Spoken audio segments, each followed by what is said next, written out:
you start doing that? Well, someone might say, I don't know how to distinguish between what's true and what's not true in the final analysis. And I would say to them, yeah, but you'll find times in your life where you're inclined to say something or do something, to say something you know to be false or to do something you know to be wrong. Now, there may be times when you're ambiguous and ambivalent and you don't know, but that's not what I'm talking about. I'm talking about those times when you actually know. And you can tell, because if you're going to say something that you know to be false, it fragments you internally. It makes you weak. You feel what could be the ground under your feet shifting. You're lying and you're betraying yourself. And I would say, and this was the purpose of that rule, was, well, stop doing that. First, stop doing that. Just stop saying all the things that you are saying that you know perfectly well to be false. And then at the same time, you can stop doing all the things you know that you shouldn't do.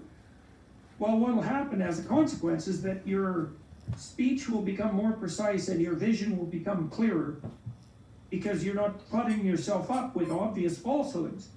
And then if you continue doing that, your capacity to distinguish between what's true and what's false gets more and more sophisticated. And if you do that long enough, you might actually get to the point where you could actually start to tell the truth instead of just not lying. At least some truths, at least some of the time. And that's a pretty good start. And then that can expand out across time as you become expert at this. And then you might say, well, why bother doing that? And I can tell you why you should bother doing that. It's very straightforward. There will come a time in your life where you have to make a very fine decision. It might be one that your life depends on, or the life of someone you love, or a relationship depends on, or your business depends upon. And you'll be torn apart at the point where you have to make that decision. And if you can't rely on yourself at that moment to make the right decision, you could lose everything. Now, you might ask yourself, well, how do you ensure that you can rely on yourself in a situation like that? And I would say, well, if you spend 20 years practicing lying, you can be bloody well sure that when push comes to shove, you're going to make the wrong decision. You're going to want to be, when things get rough around you, you're going to want to be in a situation where your eye is clear and your tongue is sharp. And so if you've practiced diligently, one might even say religiously, to abide by the truth, then when you're cornered and the chips are down and you have to go left or right, and one of them leads up and the other leads down, you're going to pick the right route. And if you know that, like if you meditate on that, if you understand that that's coming, that can scare you badly enough so that you'll stop saying things you know to be false. You'll pay the price for that.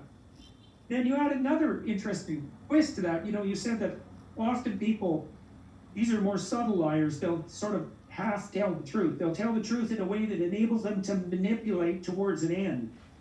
Yeah, well, that's a particularly pathological form of lying. That's actually using the Lord's name in vain, by the way. You know that famous commandment? You don't use the Lord's name in vain. That doesn't mean to not swear. It means do not pretend to be serving God when you're not. And that's that kind of lie that you described.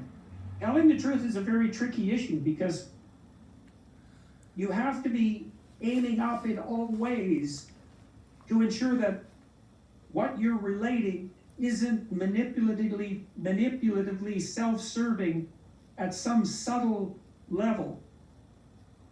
And it takes a long time to orient yourself at enough levels simultaneously so that you're no longer playing those sorts of games. So, but you do that by practicing. You do that by practicing not lying. It's like, you try to make that a vow. And you can clear yourself up an awful lot. A lot of what you do with people in psychotherapy, a huge part of it, is you help them disentangle themselves from the web of lies that they found themselves trapped within. Decades of lies sometimes. Or multiple lifetimes, because you do see families from time to time that are so wrapped up in lies that it goes back